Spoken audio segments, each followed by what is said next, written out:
ఈరోజు ఏకాదశి అని వెళ్ళి అక్కడ ఎంట్రీ పాయింట్ దగ్గర తోపులాట జరిగి 9 మంది మనం పోగొట్టుకుంటాం జరిగింది. ఒక 16 మంది ఇంజర్ కూడా అయి ఉన్నారు. 3 స్పెషాలిటీ కేర్ అవసరం కనుక వాళ్ళని శ్రీకాకుళం జెమ్స్ కూడా ప్రభుత్వం తరలిస్తాం జరిగింది. ఈ గుడి ఒక భక్తుడు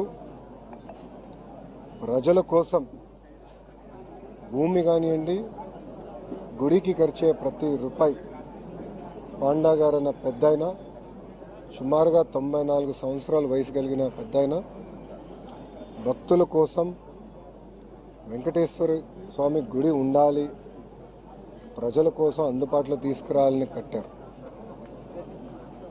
ఈరోజు ఇక్కడికి వచ్చిన చాలామంది భక్తులు ఇక్కడికి మొదటిసారి వచ్చిన వారు, కేవలం ఒక 10% మందే ఇది 2వ 3వసారి వచ్చిన వారు. ఈ గుడి గత 4-5 సంవత్సరాలుగా కడతా వచ్చి గడిచిన 4 నెలల్లోనే గుడి ప్రతిష్ఠ కూడా చేస్తాం జరిగింది. ఇక్కడ లోకల్గా అధికారులు కానివ్వండి, పోలీస్ సోదరులు కానివ్వండి, ఇంతమంది వస్తారని ఎవరికి తెలియలేదు. రెండోసారి వచ్చిన భక్తులు కూడా చెప్తున్నారు, గతంలో మేము వచ్చినప్పుడు ఉల్లాసంగా వచ్చి ఎంతసేపు కావాలంటే అంతసేపు దేవుడిని దర్శించుకుని మేము వెళ్ళేదానికి అవకాశం ఉంది. కానీ ఈసారి ఎప్పుడు లేని విధంగా ఎక్కువ మంది భక్తులు వచ్చారు. అక్కడ పైకి వెళ్ళేటప్పుడు 2 తలుపులు ఉంటాయి, 2 మార్గాలు ఉంటాయి, ఒకటి ఎంట్రీకి ఒకటి ఎగ్జిట్కి. గుడి అనేది పొద్దున 6 నుంచి మధ్యాహ్నం 12 వరకు దర్శనం ఏర్పాటు చేశారు. దాని తర్వాత ఒక 3-4 గంటల విరామం తర్వాత మళ్ళీ సాయంత్రం పూట దర్శనాలు ఏర్పాటు చేస్తారు. పొద్దున వెళ్లాల్సిన భక్తులందరూ ఎంట్రీ మార్గం నుంచి వెళ్ళారు. సుమారుగా 11 గంటల 30 నిమిషాలకి, ఎందుకంటే 12ంటికి గుడి ముయ్యాలి కనుక ఎంట్రీ మార్గం అనేది మూసేస్తాం జరిగింది. సో లోపలున్న భక్తులందరూ దర్శించుకుని బయటికి వస్తున్నారు. బయట ఉన్నవారు మళ్ళీ సాయంత్రం వరకు ఉండాలని కొంతమంది లోపలికి వెళ్ళాలనుకున్నప్పుడు ఒకే మార్గం ఉండగల అక్కడ తోపులాట జరిగింది. దాంట్లో ముందల పైన ఉన్నవారు, అంటే మెట్లు పై మెట్లో ఉన్నవారు ఒక్కొక్కరు పడతా వచ్చి కింద వరకు అందరు పడ్డారు.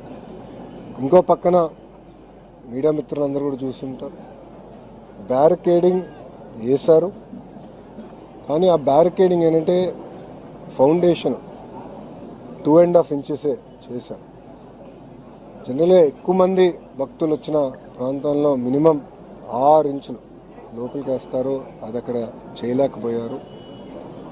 అంతేకాకుండా ఒక సైడ్ మేము అందరం చూసాం, ఒక సైడ్లో అయితే అక్కడ బ్యారికేడింగ్ తర్వాత డైరెక్ట్గా సిమెంటే ఉంది, ఒక బీమ్ కూడా ఉంది, డైరెక్ట్గా సిమెంటే ఉంది. సో అటు పక్క పడిన వాళ్ళు చాలా ఇబ్బంది పడ్డారు, కొంతమంది చనిపోతాం కూడా జరిగింది. ఇది మాకు పొద్దున మాకు ఒక అలర్ట్ గ్రూప్ ఉంది మంత్రులకి, మాకు అది దాంట్లో వచ్చిన వెంటనే నేను ఇమ్మీడియట్గా శాసనసభ్యురాలు శ్రీశక్కకి నేను ఫోన్ చేశాను. ఆమె కూడా పొద్దున 1వ తారీఖు కనుక పెన్షన్ కార్యక్రమంలో ఉంది, ఆమె ఇమ్మీడియట్గా అక్కడ బయలుదేరారు. దాని తర్వాత గౌరవ మంత్రి అచ్చెన్నాయుడు గారికి నేను ఫోన్ చేశాను. ఫోన్ చేసి ఏం జరిగిందంటే ఆయన కూడా నేను బయట ఉన్నాను, ఇమ్మీడియట్గా అక్కడికి వెళ్తున్నాను అని చెప్పాను. అధికారులు ఎస్పీ గారు కానీ కలెక్టర్ గారితో కూడా మాట్లాడారు.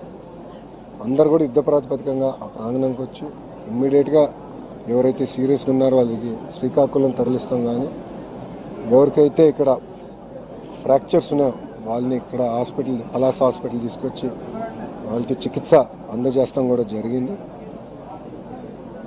గౌరవ ముఖ్యమంత్రి గారు ఈ ఘటన జరిగే సమయానికి హెలికాప్టర్లో ఉన్నారు. కదిరికి ఆయన 1వ తారీఖు పెన్షన్ కార్యక్రమానికి వెళ్తున్నారు. కరెక్ట్గా 12 గంటల 50 నిమిషాలకి సుమారుగా ఆయన హెలికాప్టర్ అక్కడ ల్యాండ్ అయిన వెంటనే మేము ఆయనతో మాట్లాడటం జరిగింది. అప్పటి నుంచి ఇప్పటి వరకు కూడా అంటే ఫోన్ చేసి ఏం జరిగింది, ఎలా ఉన్నా మొత్తం తెలుసుకుంటాం జరిగింది. గౌరవ ముఖ్యమంత్రి గారి ఆదేశాల మేరకు చనిపోయిన ప్రతి కుటుంబానికి 15 లక్షల రూపాయలు ప్రభుత్వం తరపున ఆర్థిక సహాయం అందిస్తాం జరుగుతుంది. క్రిటికల్గా ఇంజన్ అయిన వాళ్ళకి 3 లక్షల రూపాయలు ప్రభుత్వం, ఆంధ్ర రాష్ట్ర ప్రభుత్వం అందిస్తాం జరుగుతుంది. ఈ ఘటన జరిగిన వెంటనే ప్రధానమంత్రి కార్యాలయాన్ని కూడా వివరాలు తెలియజేస్తాం జరిగింది. వాళ్ళు కూడా ఫోన్ చేసి ఏం జరిగింది, ఎలా జరిగిందని కనుక్కుంటాం జరిగింది. గౌరవ ప్రధానమంత్రి గారు కూడా చనిపోయిన వారికి 2 లక్షల రూపాయలు, క్రిటికల్గా ఇంజర్ అయిన వాళ్ళకి 50,000 రూపాయలు కేంద్ర ప్రభుత్వం నుంచి కూడా సహాయం అందిస్తాం కూడా జరుగుతుంది. అంతేకాకుండా చనిపోయిన వారిలో 3 తెలుగుదేశం పార్టీ సభ్యులు. సో మాకు కూడా ప్రమాద బీమా కార్యక్రమం ఉంది కనుక ఆ ప్రోగ్రాం ద్వారా ఆ కుటుంబానికి అదనంగా పార్టీ నుంచి 5 లక్షల రూపాయలు ఆ కుటుంబం కూడా అందిస్తాం జరుగుతుంది. గౌరవ ముఖ్యమంత్రి గారు ఇది తెలుసుకున్న వెంటనే నాతో మరియు డిజాస్టర్ మేనేజ్మెంట్ మార్చులు అనిత గారితో కూడా మాట్లాడటం జరిగింది. ఇమ్మీడియట్గా రాష్ట్ర వ్యాప్తంగా ఉన్న కలెక్టర్లకి, ఎస్పీలందరికీ కూడా రాష్ట్రంలో ఉన్న అన్ని గుడులకి వాళ్ళ డేట్స్ ఏంటి, వాళ్ళ ప్రోగ్రామ్స్ ఏంటి, గతంలో భక్తులు ఎంతమంది వచ్చారు, రాబోయే రోజులు ఎంతమంది వస్తారు, ముందల నుంచే మొత్తం వివరాలు సేకరించి సీసీటీవీ కెమెరాలన్నీ కూడా ఏర్పాటు చేసి క్రౌడ్ మానిటరింగ్ కూడా టెక్నాలజీ వాడి చేయమని ఆయన ఆదేశాలు కూడా జారీ చేస్తాం జరిగింది. అంతేకాకుండా ఇలాంటి ఘటన, ఎందుకంటే ఎండోమెంట్ కింద ఉన్న గుడులకి ఒక వ్యవస్థ ఉంటుంది, ఒక మానిటరింగ్ మెకానిజం ఉంటాయి. ప్రైవేట్ గుడులు అంటే ప్రైవేట్ వ్యక్తులు గుడులు కట్టినప్పుడు దానికి తీసుకోవాల్సిన జాగ్రత్తలు ఏంటి, గుడి కట్టేటప్పుడు ఎస్ఓపీస్ ఏమేమి పాటించాలి, దానిపైన కూడా చాలా సీరియస్గా రూపొందించి అది కూడా అనౌన్స్ చేయమని గౌరవ ముఖ్యమంత్రి గారు మంత్రివర్గాన్ని కూడా ఆదేశాలు జారీ చేశారు. ఇది ప్రభుత్వం చాలా సీరియస్గా తీసుకుంటున్నాం. అనుకోకుండా ఇంకో ఘటన జరిగింది. గౌరవ ముఖ్యమంత్రి గారు ఆయన ఎప్పటి నుంచో ఒక ప్రోగ్రాం ఉంది కనుక ఆ ప్రోగ్రాంకి వెళ్ళొచ్చిన తర్వాత భవిష్యత్ కార్యాచరణ ఏంటి, ఎలా చేస్తే బాగుంటుంది దానిపైన కూడా ఆయనతో చర్చించి గ్రూప్ ఆఫ్ మినిస్టర్స్ నిర్ణయాలు తీసుకుంటాం. అంతేకాకుండా పాండా గారు 94 సంవత్సరాల వయసు కలిగిన పెద్దాయన, సమాజంలో చాలా మంచి పేరున్న వ్యక్తి. ఆయన కూడా గుడి ఎదురుగా ఒక చిన్న రూమ్లో దేవుడి విగ్రహం రూమ్లో పెట్టుకుని చేప వేసుకుని కింద పడుకునే వ్యక్తి. దేవభక్తితో ప్రజలకి దేవుడిని దగ్గర చేయాలన్న ఆలోచనతో ఈ గుడిని ఆయన కడతం జరిగింది. సుమారుగా 12 ఎకరాల్లో మాకున్న సమాచారం మేరకు ఇప్పటికీ 15 నుంచి 20 కోట్ల రూపాయలు సమకూర్చి సొంత నిధులు కూడా పెట్టి ఖర్చు పెట్టి గుడిని నిర్మిస్తాం జరిగింది. అధికారులు ఇప్పుడు మొత్తం వివరాలు తెలుసుకునేదానికి అక్కడున్న పనిచేస్తున్న పురోహితులు కానివ్వండి, పాండా గారు కానివ్వండి, అదేవిధంగా గుడిని నిర్మించిన అంటే కన్స్ట్రక్షన్ వర్క్ చేసిన వ్యక్తులందరినీ కూడా వాళ్ళని కూర్చోబెట్టి వివరాలన్నీ కూడా ఎందుకు ఏమేమి వాడారు, ఎలా కట్టారు, ఎప్పుడు ఏం కట్టారు. ఎందుకంటే ఇది గుడి ఒకేసారి కట్టింది కాదు, కొన్ని దశల వారీగా కట్టుకుంటూ వచ్చారు. మేము కూడా చూసాం, మెట్ల దగ్గర కొంచెం దశల వారి కట్టారు, ముందర చిన్నది కట్టిన తర్వాత దశల వారి కట్టారు. సో ఎప్పుడు ఏం కట్టారు, ఎలా జరిగింది, ఇది మొత్తం వివరాలు తెలుసుకున్న తర్వాత భవిష్యత్తు కార్యాచరణ ప్రభుత్వం తీసుకుంటుంది. ఇక్కడ పరిస్థితి ఏంటి సార్, ఎలా ఉన్నది, ఇక్కడ ఎంతమంది ఇంజూర్ అయ్యారు, ఇక్కడ వాళ్ళ కండిషన్ ఎలా ఉంది? ఇక్కడ అందరూ సేఫ్గా ఉన్నారు, 16 మంది ఉన్నారు. ఇక్కడ అందరూ సేఫ్గా ఉన్నారు. ఇక్కడ ఏంటంటే క్రిటికల్ ఇంజరీ అంటే ఒక పెద్ద ఆమెకి 2 కాళ్ళు ఇరిగినాయి. సో ఆమె ఏంటంటే మేము ఫర్దర్ ట్రీట్మెంట్ చేయించాల్సిన అవసరం ఉంది. కొంతమంది ఇంటికి వెళ్ళిన తర్వాత ఒక నెల రికవరీ అయితే నెల పట్టవచ్చు, కొంతమందికి 6 నెలలు పడుతుంది. అది ఎంపీ గారు నేను కూడా మాట్లాడుకున్నాం. వాళ్ళకి కావాల్సిన సదుపాయాలు అంటే బెడ్, మెడికల్ గ్రేడ్ బెడ్ వాళ్ళ ఇంటికి పంపించే బాధ్యత కూడా మేము తీసుకుంటాం. అంతేకాకుండా ఎవరైతే ఇంజర్ అయి ఉన్నారో, క్రిటికల్ ఇంజర్ అయి ఉన్నారో వాళ్ళకి వారానికి ఒకసారి ఇద్దరిలో ఒకరు మేము మారుతాం, టైం టు టైం ఫాలోఅప్ చేద్దాం అని డిసైడ్ చేస్తాం. అంటే పర్ఫెక్ట్ రికవరీ అయ్యే వరకు మేము ఫాలోఅప్ చేస్తాం జరుగుతుంది. అన్నా మేము ఇన్వెస్టిగేట్ ఇప్పుడు ఇంత 9 మంది చనిపోయినప్పుడు గుడిని కట్టిన వారు, గుడిని మేనేజ్ చేస్తున్న వారు అందరినీ కూడా మేము విచారిస్తాం. ఆ విచారం జరుగుతుందండి. సో మొత్తం వివరాలు తెలిసిన తర్వాత నేను ఫర్దర్గా నేను స్పందించగలుగుతాను. ఇప్పుడు మా ప్రభుత్వం ప్రధానమైన ఫోకస్ భక్తుల్ని కాపాడుకోవాలి. సో మీరు చూస్తే చనిపోయిన వారిని కూడా ఇమ్మీడియట్గా పోస్ట్మార్టం చేసి వాళ్ళ గ్రామాలకి పంపిస్తాం కూడా జరిగింది. అంతేకాకుండా హాస్పిటల్లో ఉన్న వారందరినీ కూడా ఇమ్మీడియట్గా టేక్ కేర్ చేస్తాం. ఎమర్జెన్సీ క్రిటికల్ కేర్ కావాల్సిన ఇమ్మీడియట్గా జెమ్స్ కూడా పంపిస్తుంది. ఈ ప్రెస్ మీట్ ఏందని మేమందరం కూడా అక్కడికి వెళ్తున్నాం. సో ఒక్క నిమిషం దయచేసి పూర్తి చేయండి. ఇమ్మీడియట్గా ఎవరైతే చనిపోయారో ఆ కుటుంబాలకి మట్టి ఖర్చులకి ప్రభుత్వం నుంచి 10,000 రూపాయలు ఆర్థిక సాయం కూడా అందజేస్తాం జరిగింది. చెప్పమ్మా. ప్రతి శనివారం వేలాది మంది భక్తులు వస్తున్నారు. ఈరోజు ఎక్కువ మార్నింగ్ నుంచే రోడ్స్ అన్ని కూడా బ్లాక్ అయిపోయి అధికారులకు ఒక అంచనా ఉండాలి సార్. యంత్రాంగం అప్రమత్తం అయింది. ఇది జరిగేది కాదు కదా. అమ్మ మీరు చూస్తే చాలామంది మొదటిసారి వచ్చినవారు, గతంలో ఒకరు వస్తే ఈసారి 10 మంది వచ్చారు. ఇది ఏకాదశి అయ్యగల ఎక్కువ మంది వచ్చారు. అధికారులు కూడా ఇది తెలుసుకుని ట్రాఫిక్ మేనేజ్మెంట్ చేశారు. కానీ లోపలికి ఒకేసారి ఇంతమంది వెళ్తారని ఎవరు అంచనా వేసుకుని, పాపం పాండా గారు కూడా తెలియదు ఇంతమంది ఒకేసారి వస్తారు. నేను అడిగాను చాలామంది, గతంలో మీరు ఎప్పుడైనా వచ్చారంటే లేదన్నారు, మొదటిసారి అంటే మొదటిసారి. అందరూ అనుకుని వచ్చారంటే ఒక్కొక్క ఊరు నుంచి 10 నుంచి 20 మంది కలిసి వచ్చారు. వైకుంఠ ఏకాదశి వెంకటేశ్వర స్వామి గారిని దర్శించుకోవాలన్న ఆలోచనతో అట్లా కలిసికట్టుగా వచ్చారు. ఇదేనడమ్మా అనుకోకుండా ఇంతమంది రద్దీ వచ్చేగల ఏర్పాట్లు అంటే ఓవర్ నైట్ ఒక నిమిషంలో చేయలేం. మీరు అదే కానీ కనకదుర్గమ్మ గుడికి మేము ముందలే ప్రిపేర్ అయ్యాం. గతంలో 12 లక్షల మంది వచ్చారు. ఇప్పుడు సుమారుగా 16 నుంచి 18 లక్షల మంది వస్తారు. ముందలే అంచనా వేసుకునే, ఎందుకంటే మాకు తెలుసు అవగాహన వచ్చింది. ఇక్కడ ఎవరికి తెలియదు, వచ్చిన వాళ్ళకి తెలియదు, పాపం గుడి కట్టిన పండగారికి తెలియదు, ఎవరికి తెలియదు. సో ఆల్ ఆఫ్ అస్ అసలు తెలియని పరిస్థితిలో. సార్ అర్ధరాత్రి నుంచి కూడా 3 దారుల్లో అంటే ఆ ఆలయానికి రావడానికి 3 దారుల వరకు ఉన్నాయి. కిలోమీటర్ల మేర వరకు పబ్లిక్ క్యూ లైన్లు ఉంటే కనీసం అర్ధరాత్రి నుంచి ఉన్నారని మీరు అంటున్నారు. ఒక్క నిమిషం స్వామి, అర్ధరాత్రి నుంచి ఉన్నారని మీరు అన్నారు. నేను కనుక్కున్నాను, అందరూ పొద్దున వచ్చినవారు. నేను ఇక్కడ ఉన్న వాళ్ళందరిని అడిగాను, మీరు ఎప్పుడు బయలుదేరారమ్మా అంటే 8:30, 9ంటికి మేము బయలుదేరాము ఊరు నుంచి. ఇక్కడికి వచ్చేగల 10 అయింది. సో 10 మేము వాహనాలన్నీ పార్క్ చేసుకుని నడుచుకుంటూ వచ్చాము అని వాళ్ళు చెప్తాం జరిగింది. వాళ్ళే స్వయంగా చెప్పారు. నేను అందరిని అడిగాను, 16 మందిని నేను ఇక్కడ అడిగాను. ప్రమాదం జరిగిన వాళ్ళ గురించి కాదు సార్, తెల్లవారుజాము నుంచి కూడా దర్శనాలు జరుగుతున్నాయి. అదేమ్మా మీరే వర్షన్ మార్చారు. I'm sorry to say. మీరేమన్నారు, నేను రాత్రి అన్నారు, పొద్దున ఇప్పుడేమో తెల్లవారుజామున అంటున్నారు. అవును, ఒక్క నిమిషం స్వామి, 6ంటికి గుడి తెరుస్తారని చెప్పారు కదా.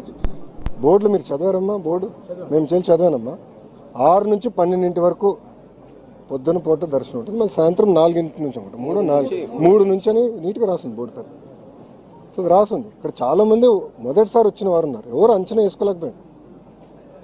ఒక్కొక్క ఊరు, ఒకే ఊరు నుంచి 100 మంది వస్తే అంచనా వేసుకోవచ్చు. ఒక్కొక్క ఊరు నుంచి 10 మంది, 10 మంది వస్తే మాకు కూడా ఎటు తెలుస్తుంది. సో ఇది ఇంకోసారి జరగకుండా ఒక SOP అనేది ఏర్పాటు చేయాలి. అంటే ఎలాంటి సందేహం లేదు, నేను ఫుల్ స్టాప్ పెట్టాలి. ఒక SOP ఏర్పాటు చేయాలి. అన్ని గుడుల దగ్గర కెమెరాలు, CCTV కెమెరాలు పెట్టాలి. అది RTGSకి లింక్ చేయాలి.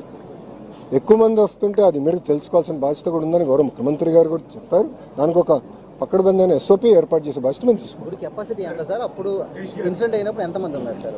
అమ్మా ఇంకా అక్కడ CCTV ఫుటేజ్ కానీ కెమెరాలు కానీ ఏం లేవు. ఇన్సిడెంట్ అయిన తర్వాత మీకు ఎట్లయితే సెల్ ఫోన్ ఫుటేజ్ వచ్చిందో అలానే మాకు కూడా వచ్చింది. ఎందుకంటే గుడి చుట్టూ కానీ ఆ ప్రాంగణంలో CCTV లేదమ్మా. సో ఆ టైంలో ఎంతమంది ఉన్నారనేది ఎవరు సరిగ్గా చెప్పలేకపోతున్నారు. కానీ ఒకటేంటంటే గతంలో ఒకరు వస్తే ఈసారి 10 మంది వచ్చారు. నేను చెప్తాను కదా, ఇక్కడ వచ్చిన వాళ్ళే ఎవరైతే ఇప్పుడు అడ్మిట్ అయి ఉన్నారో వాళ్ళే చెప్పారు గతంలో ఒకరు వచ్చారు అని. అడిగా ఎలా ఉంది ఈసారి, ఎందుకు ఎంతమంది వచ్చారంటే గతంలో ఒకరు వచ్చారన్నా, ఈసారి 10 మంది వచ్చారని వాళ్ళే చెప్పారు. భార్య భర్తలు 2 ఉన్నారు. సో వాళ్ళే చెప్పారు. సో దాన్ని బట్టి ఎప్పుడు లేని విధంగా రద్దు అనేది జరిగింది.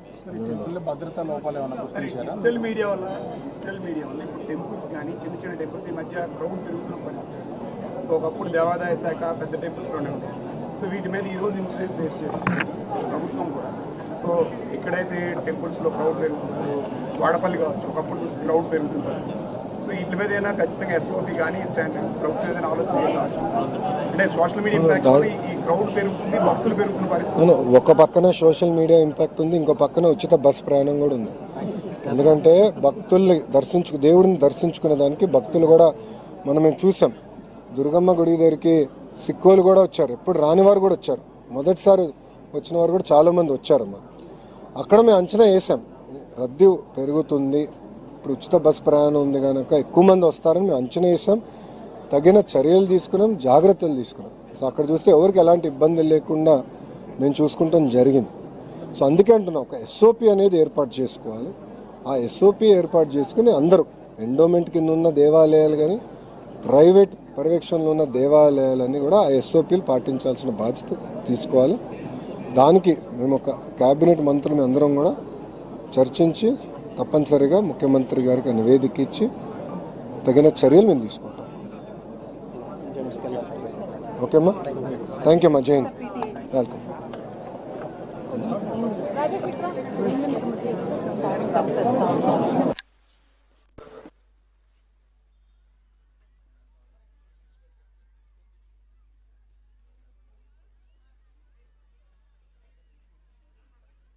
So she will need her to take some rest for 3 to 4 weeks. And after that, she doesn't. She wouldn't need a.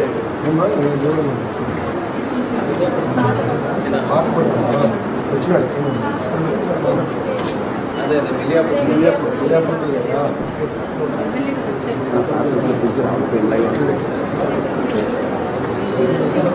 అది కొద్ది బ్యాక్ రావా, ఫేమస్ అది బ్యాక్ రావా.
వారాలకు వచ్చేది ఉంటుంది, వారాలకు వచ్చేది ఉంటుంది. ఎమ్మెల్యే గారు ఉన్నారు కదా, ఇంటికి వస్తాడు మీరు 13 మంది కలిసి వచ్చారు, 13 మంది లోపలికి వెళ్ళాలి. ఈ సమూహం జరిగింది.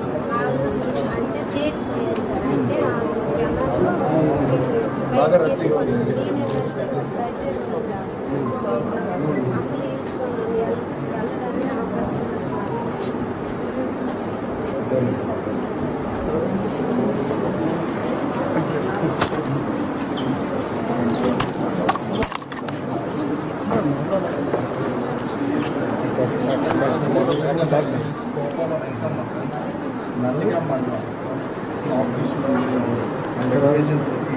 Soft tissue